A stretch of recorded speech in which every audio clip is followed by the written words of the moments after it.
Nima uchun 40 yoshdan keyin hamma semirib ketadi? Metabolizm tufayli deysizlar, ya'ni hazm qilish pasaygan, hamma 40 yoshdan keyin уже qarigan organizm bo'ladi.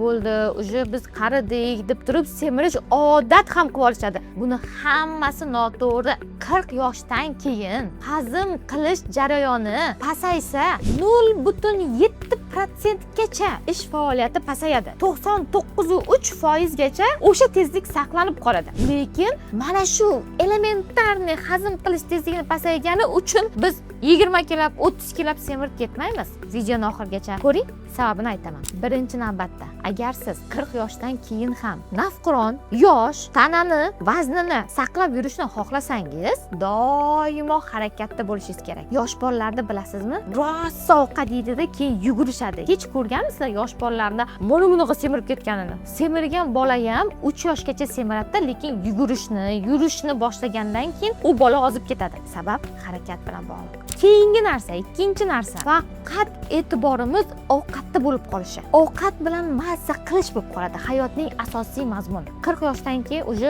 farzand uylantirib bo'ladi, qiz chiqarib bo'linadi, to'y, uy, ma'raka, hamma narsa qilib bo'linadi.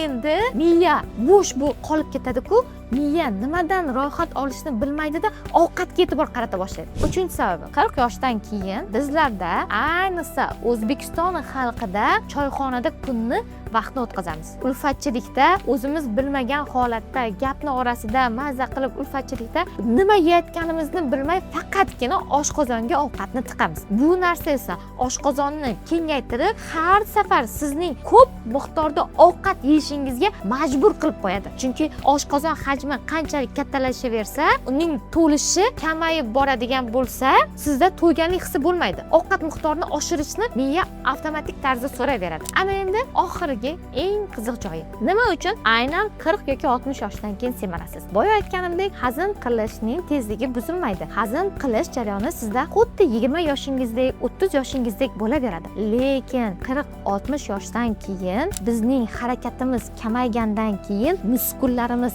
mushaklarimiz yo'qolib boradi.